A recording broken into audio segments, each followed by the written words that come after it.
Num eclipse anular do Sol, a Lua preenche quase que totalmente o disco solar, obstruindo quase toda a luz proveniente do Sol, exceto a que é proveniente de um pequeno anel na parte externa do disco solar. A Lua eclipsa o Sol e fica envolta por esse anel de luz. Por isso, recebe o nome de eclipse anular. Esse fenômeno pode ser corretamente explicado quando se considera, temos aqui 4 opções, e a primeira fala sobre considerarmos apenas a distância dos astros até a Terra. A segunda opção é apenas a distância entre os dois astros. A terceira, o tamanho do diâmetro dos dois astros e a distância deles à Terra. E a quarta opção é o tamanho do diâmetro dos dois astros somente. Bem, marcamos aqui o observador, marcamos o Sol e marcamos a Lua.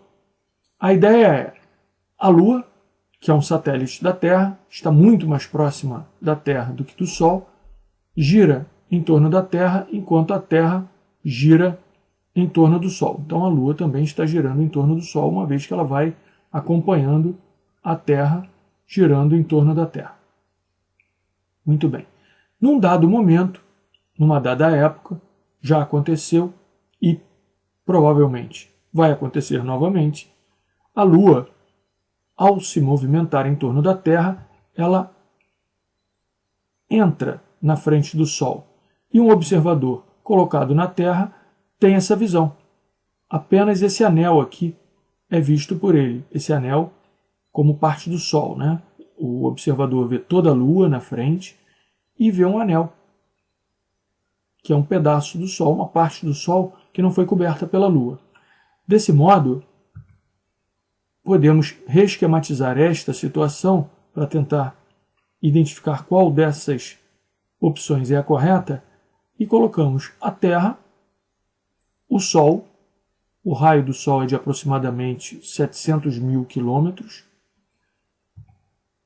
ligamos, né, uma extremidade aqui, uma tangente passando aqui num dado ponto na circunferência do Sol, né, e outra tangente aqui tocando aqui, né, nesse ponto aqui da circunferência, nessa parte da circunferência do Sol, e tocando aqui.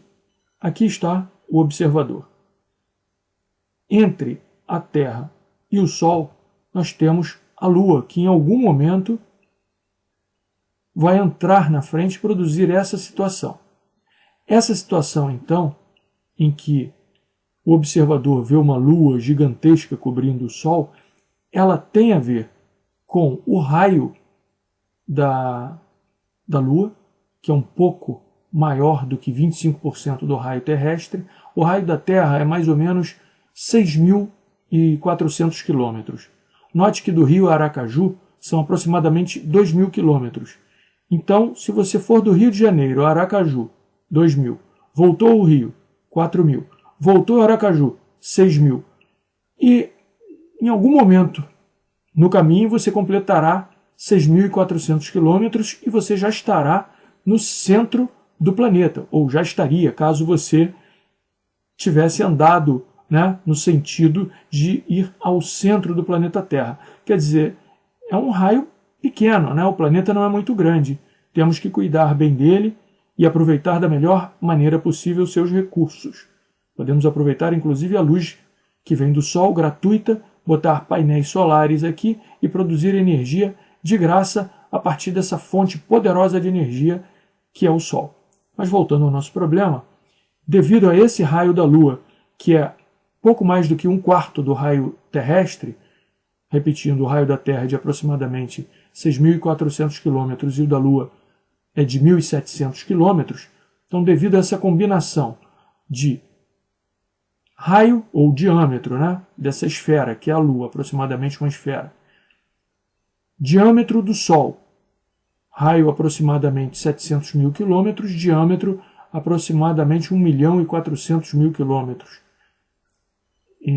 Devido a isso. E a distância que ambos, Lua e Sol, estão da Terra, nós podemos concluir que, com tanta distância do Sol à Terra e, portanto, à Lua, uma vez que a Lua ela está bem próxima da Terra, né? Elas duas estão praticamente juntas, girando em torno do Sol, né? Enquanto a Terra gira em torno do Sol, a Lua vai girando em torno da Terra e, portanto, ela também gira em torno do Sol.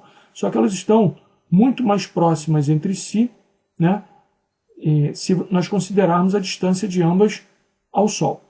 Então, devido a essa distância em relação ao Sol e devido ao diâmetro, seja do Sol, seja da Lua, é que nós vamos ter a letra C como opção, credenciada como correta, uma vez que o tamanho desses diâmetros e a distância deles, no caso desses astros, à Terra, definem esse acontecimento. Pense uma Lua muito maior ou um Sol muito menor, alteraria esse fenômeno observado, né? Então, quando ele pergunta, esse fenômeno pode ser corretamente explicado quando se considera exatamente isso, o tamanho do diâmetro dos dois astros e a distância deles até a Terra.